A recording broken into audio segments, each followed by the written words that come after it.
Hello again, welcome back to the International House Exam Club. We're looking at the FCE exam, and right now we're looking at part 5 of the Reading and Use of English paper, which is the multiple choice reading task. So before you try the example, I'm going to give you a couple of little pointers that I hope will help. Now the first thing is that Cambridge recommend that you read the text first before you try to answer any of the questions. And whilst that's great in theory, in the exam you only have an hour and a quarter to do the whole reading and use of English paper. And for some people that's just not enough time to read everything. I don't think you really need to read the whole text first. You should be able to get enough from the questions to direct you to the text and go from there. Remember that the questions follow the order of the text. Question 1 always appears in the text before question 2. Question 2 appears before question 3. So you can use this to help you navigate through the text. When you're working, I recommend underlining places in the text where you think you have the answer. The answer is always given by specific information. If you underline it, you can ask yourself the question, is this really the answer I'm looking for? It helps focus your attention on specific parts of language. It also helps if you find later that you do have enough time to come back to this text and look again at your answers. If you've underlined and written the question number next to the paper, which is what I've done here, then you'll be able to come back later and find where you were working. Otherwise, if you have 5 minutes at the end of the test, you might see that you can't remember enough, so it's pointless even trying to do it again. So underline and put the question number next to the part of the text so that you can come back to it. Now be careful of distractions in the text. Make sure that you're really looking for what it asks you in the question. Cambridge recommends that you don't word hunt, but actually word hunting can be quite useful.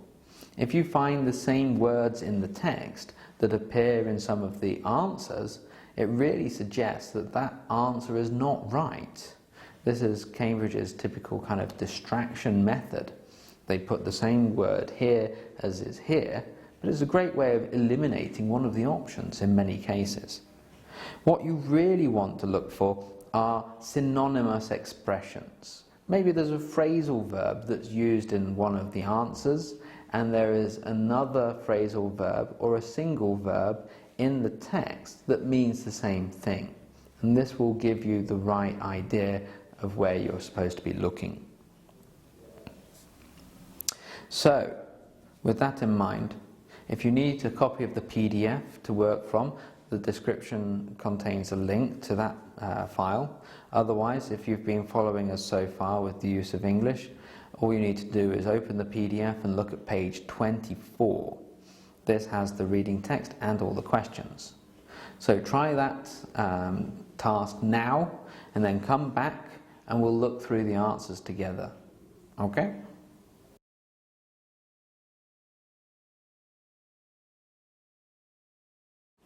Okay, so here are the answers. For 31, we want C, the need to reassure his readers. Where do we get this? Well, if you look at the end of the first paragraph, he's just described what he's doing in the rehearsal, and he says, "But fear not, this is all strictly pretend." So we look at that, "but fear not." In fact, we look at the word "but," and that goes against what we've just read. So he's telling us, after all of these quite strong negative things, after "but," it must be the opposite. So we are being reassured. For number 32, we want the answer A. He's worried about hurting Kate. Where do we get it? Well, it's in the middle of the next paragraph. He says he is hoping desperately that I don't miscalculate the angle and end up doing damage to her face. Now we have to be careful because D is a distraction. It says D, convinced that he won't take it seriously enough. Waters says, now maybe try it again without smiling. And if you see that word smiling, you might think that he's not taking it seriously. But that's not how the writer feels. This is something Kate tells him. so it's a distraction. In 33, the answer we want is B. Kate has adapted it slightly for the writers to try. Where do we get this? Well, the middle of the fourth paragraph says, I've just slowed it down a bit. So she's changed it. D is another example of a distraction. D says Kate has to react quickly to a mistake the writer makes. He doesn't make a mistake when he says, if you push too hard, she'll hit the wall for real. What he's saying is hypothetical, so it's not what actually happened. So it's just a distraction.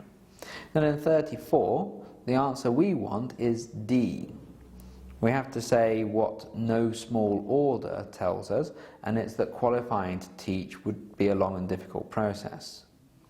And we get this by the description that follows, talking about certificate, black belt in karate, proficiency in fencing.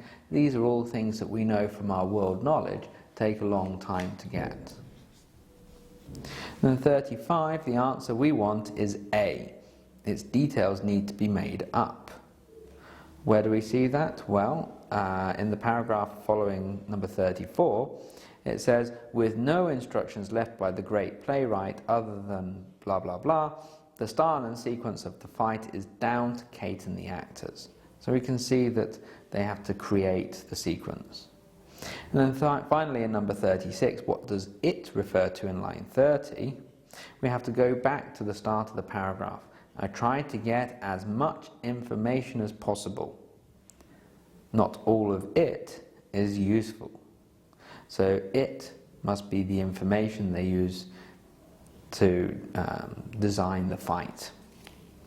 Okay, so the critical tips here, I think, is this technique of underlining and looking for the specific information in the text, but also for looking for synonymous expressions, words and phrases that mean the same in both places. If you can match those, you'll be able to do pretty well on this reading exercise. So next we're going to look at part 6, which is the gap text exercise, something that a lot of people really struggle with, but there are some things you can do to get better quickly. See you next time.